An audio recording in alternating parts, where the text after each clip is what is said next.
Today we're going to talk about practical transposing. Why do I want to talk about transposing? A lot of my students seem to struggle with the idea of transposing. If we want to play music with other people, we often need to be able to transpose. So today we're going to look at the practical issue of transposing and how simple it can be.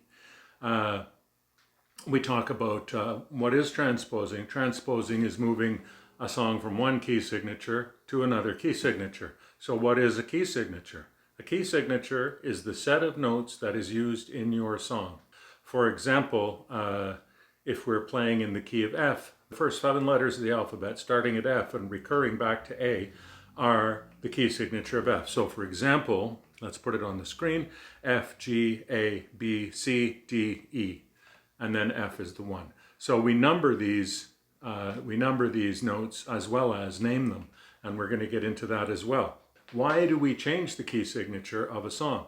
We change the key signature of the song to match the range of a singer's voice. The Beatles sing this song in the key of F because their voices can sing those notes. But for Emmylou Harris, those notes are too low, so she moves the song up into her register. The result is she's singing in B flat. Our learning agenda today is that we're going to understand a 3-step process that allows us to very simply and easily and accurately transpose any song from the key it's in now to the key it's going into. I call the key it's in now the source key. So step 1 is identify and understand the degrees of the major scale in the source key signature. And believe me, it's a very straightforward exercise. And we have lots of help to do it. Step number 2 is we identify the degrees in the song, okay? So we identify if we're using a 1 chord, for example, then we're going to learn how to see where that 1 chord is. And what we're doing is we're converting our song into a scale degree named template that we can then perform easily in any key signature. And then the 3rd step, we plug the chords that are in our destination key signature into our scale degree named template, which is what we've turned our song into. Step 1, identify scale degrees of the current arrangement of the song, which we call our source key signature. Step 2, identify where each scale degree is in our song. And step 3, we plug in new chords from our destination key signature into the template that we've created. And now we have the same song exactly, but in a new key signature that the singer can now sing. So the first thing is, my student has asked for this song to be transposed to the key of B flat, which is the key that Emmylou Harris is playing this in.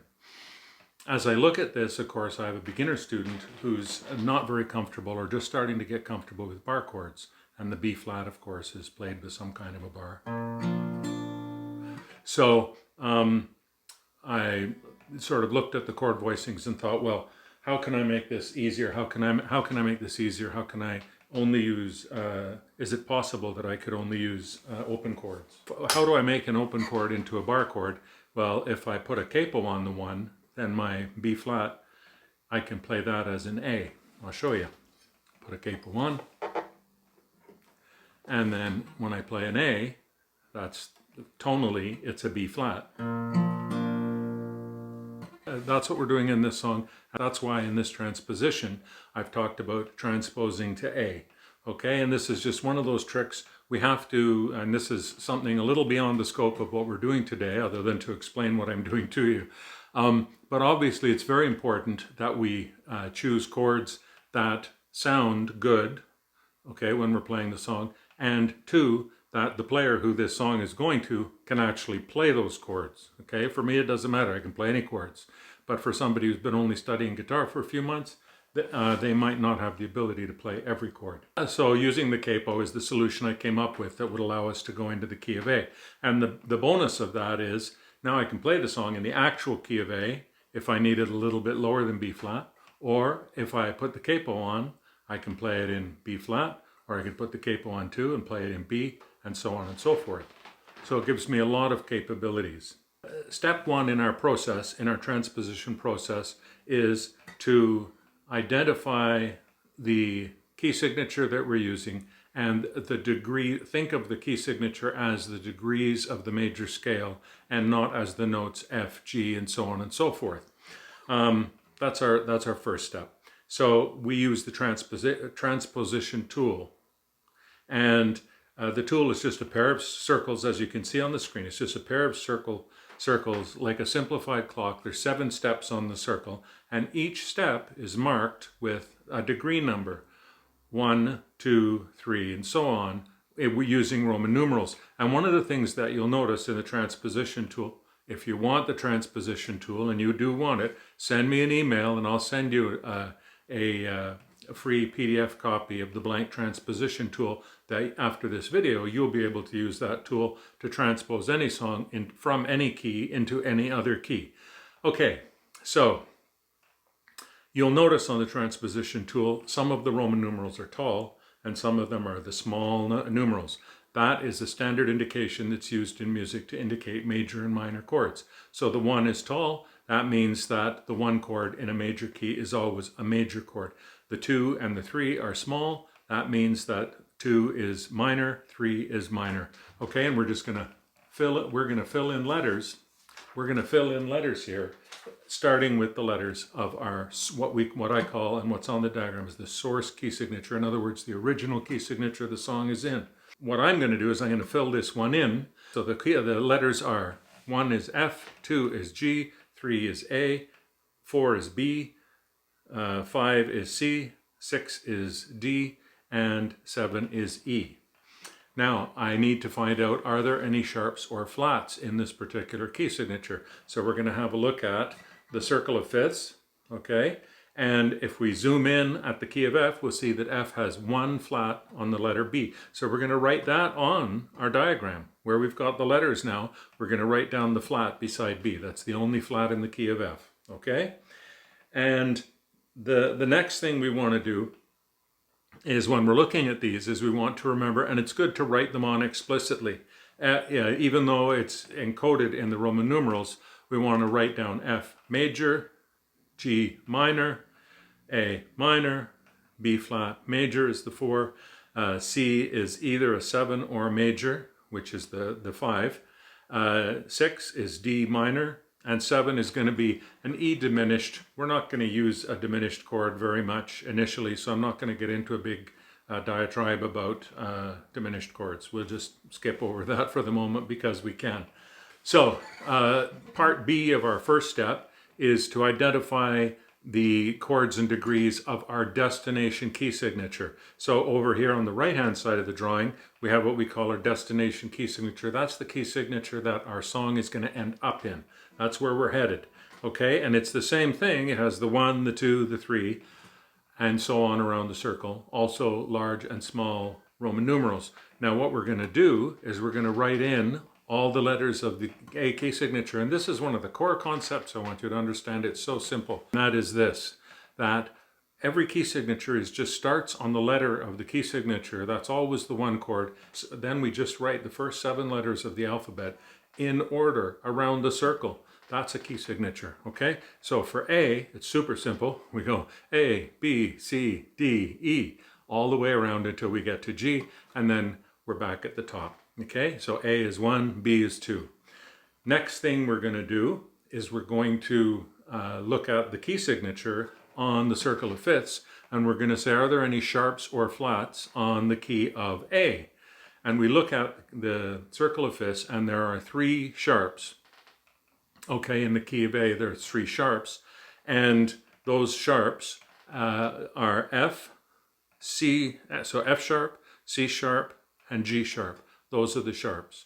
If you're not familiar with the circle of fifths, I have a little brief explanation that you can go and see in the link and get a little bit introduced to the circle of fifths, but you don't really need to dive down that rabbit hole right now if you don't want to. So now what I'm going to do is I'm also going to fill in the chord types explicitly on the circle so that I have the majors and minors immediately identified. Really important if you're not already familiar with the major and minor standard structure of the major scale.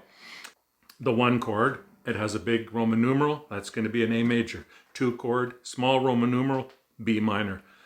3rd chord, The 3 chord is going to be C sharp minor, because the 3 is always minor. The 4 chord is D major. 5 chord is going to be either E7 or E major, and that's contextual. They're functionally the same for our purposes.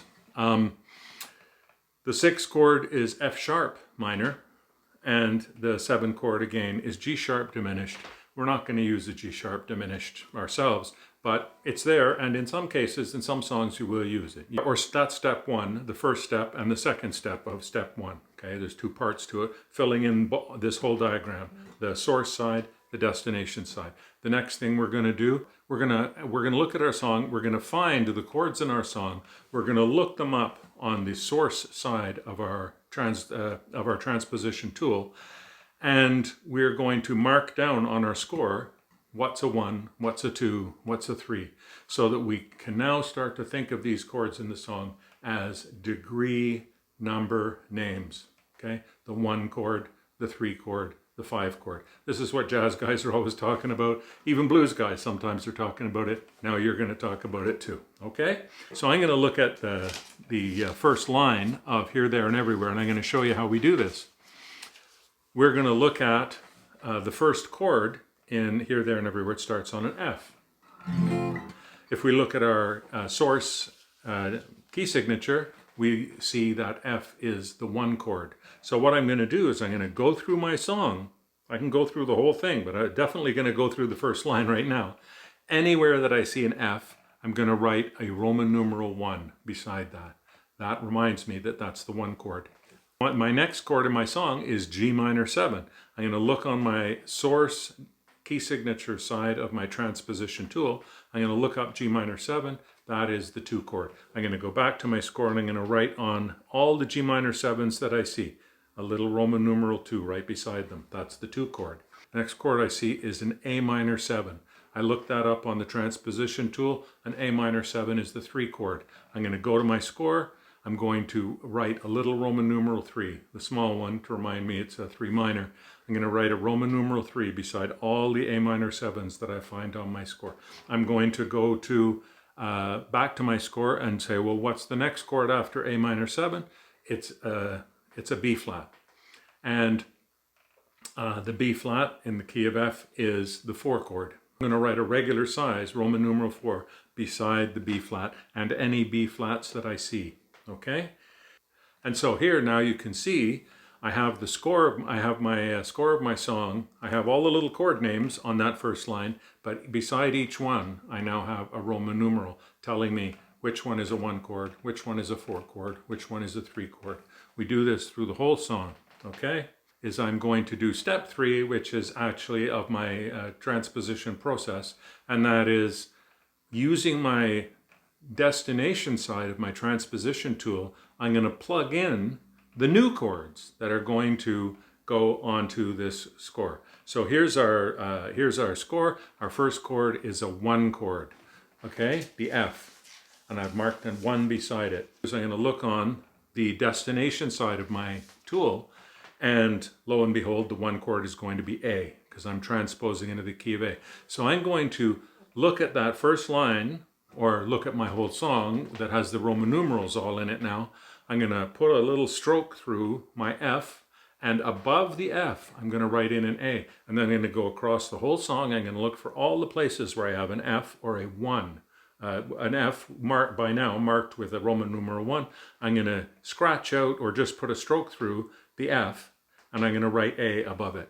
Okay, and then I'll have this result, and then I'm going to go through again and I'm going to look at my next one. G minor on my score is marked as a 2, Roman numeral 2. So now again, I'm going to my transposition tool.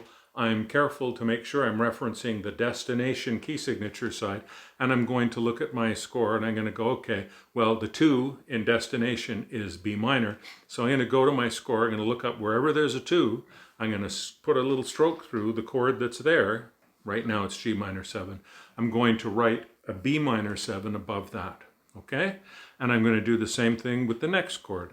And we complete that process until we have replaced all the chords in the song.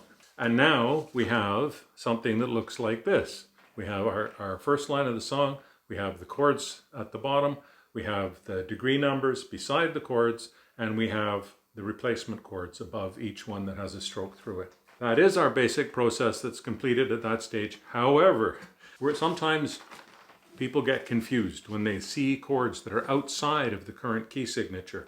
And we do see that here. A key signature, again, is just a collection of notes that are used in our song, but they are not exclusive notes. And that means that we can use other notes and chords as well. There are lots of times that we do. We do that when we're modulating, and we do that when we're switching key signatures in the B section or in the bridge of a song. That's what's happening in Here, There, and Everywhere. It's very clever what they've done here in terms of switching key signature, but it's a common device. It's a common device because it's musically elegant. In other words, they're switching key signature, but it sounds quite natural. And the way that they're doing this is in the middle part of the song, in the I want her everywhere. What they're doing there, they're actually changing the key signature of that part of the song to the parallel minor. From the end of the verse, we're going to D minor, G minor, G minor, E flat 7. And now we're going into F minor. And then we switch here at the E flat 7 and we go to A flat.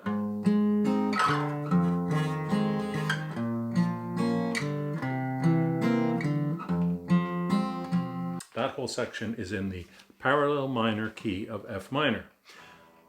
You don't really care about that too much, but I'm just pointing out there is a reason why we're doing all this weird stuff. So all we do, the simple, and I kind of consider it the brute force method, but the simple method of making sense of the chords in this different key signature area. We treat these chords as if they were just special chords within our key signature. It's a simplified method of doing things. Simple is good, especially if you're not used to doing this all the time. Simple is very good. I'm going to do the same exercise with the bridge as I just did with the main section of the song. I'm going to assign degree numbers to these weirdo special chords. So as I pointed out just now, the first change here, where we change key, is at the E flat 7. Okay, so that's the beginning of our different key signature section. So to finish the job and get through the bridge and understand what chords we need to play in the bridge, we just have to figure out what each of these chords is, first of all as a degree number, and then we're going to plug in appropriate chords from our destination key signature side of our diagram, and then we'll have a new set of chords for this, just like we do already for the verse. Okay, so we're going to start off and we're just going to go through it chord by chord. So first we look at the E flat 7. Okay, that chord is right at it's sort of the last chord of the ending, second ending of the verse, and that takes us directly into the B section or the middle section of the song. So we look at E flat 7. That's my original chord. I'm going to look at my transposition tool on the source key signature side, because that's where I find my degree numbers, and I go, well, my 7th chord here, I look up for an E, and I find my 7th chord is an E diminished chord, and I have an E flat 7 here in the song itself. So I would say, relative to the E being a 7 chord, what would I call the E flat 7? Well, I would call it a 7 flat chord. So what I'm going to do is I'm going to write, I could pencil that in on my diagram, and I'll do that right here. A 7 flat chord to remind me that I'm using a chord that's not on the circle originally, and I'm going to write down on my score flat 7 beside the E flat 7. That reminds me that that's a flat, 1 degree flat of the 7 chord. And then I'm going to look at the next chord that's weird. My next chord along in the B section is an A flat. So I look at my source key signature diagram, and my A chord on my source key signature diagram on the transposition tool is A minor. So I'm going to call this A flat chord a 3 flat major. Okay, and I'm going to write that on my score. 3 flat major. That means I'm taking the 3 chord that's on the circle, taking it down 1 step, 1 fret down, and I'm making it a major chord where originally it was a minor chord. gonna go to the next chord is the F minor chord in this section, next door to the A flat. And I go, well, here's where you can see that I'm playing in the F minor key. Here's the F minor. In the original source key signature side of my transposition tool, my 1 chord is an F major. So I'm just going to label my F minor in the score a 1 minor. All I'm doing to change that chord is taking an F major, playing a minor instead. The next one along is a B flat minor. So I look at my transposition tool. My 4 chord is a B flat, but it's a B flat major. So it's a 4 major. I'm going to write down beside my B flat minor, it's a 4 minor. Okay, so I'm just going to play a B flat chord. In the normal part of the song, I'd play B flat major. In this part, I'm playing B flat minor. The next chord in this section is a C7. I look at my transposition tool and I look up the C7, and that's just the 5 chord. That's a regular 5 chord. So I'm just going to write 5 on my score, a little Roman numeral 5 on my score beside my C7.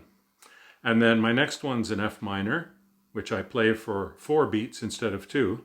And so I'm going to write down 1 minor as I did before. The next one along is B flat minor 7, which again I've already done. That's my 4 minor written down beside that. And then I have a C7, which I already know is a 5. I'm going to write that down there. Now what I've done is I've written Roman numerals explaining the location within the major scale of each of these chords. And that's going to look like this. Now we're going to do the same exercise that we did with our main part of the song. We are going to write in the actual chord names on this section. So using the lookup of the destination key signature on our transposition diagram. So let's start at what we had here as the E flat 7. We called it a flat 7 chord.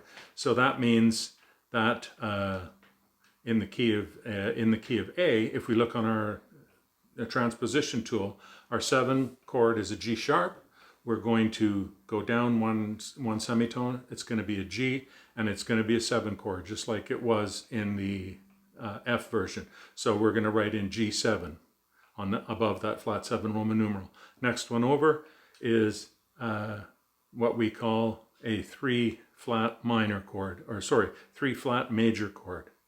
Okay, a 3 flat major chord is the A flat in our source key signature. So now on the destination side, I look up the 3rd chord, C sharp. I flatten it 1 semitone. Now it's C, and it's a major, not a minor. So I write in C major above that. And so that's going to give you this result here. And I'll play it for you. Okay, here's what your new B section sounds like with the replaced chords.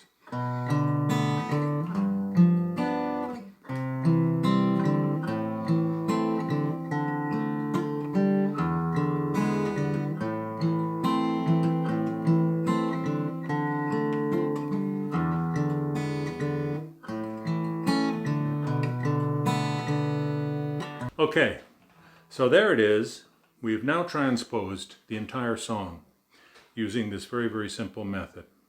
Our goal with transposition, as always, is to place the song within the reach of a singer's vocal range.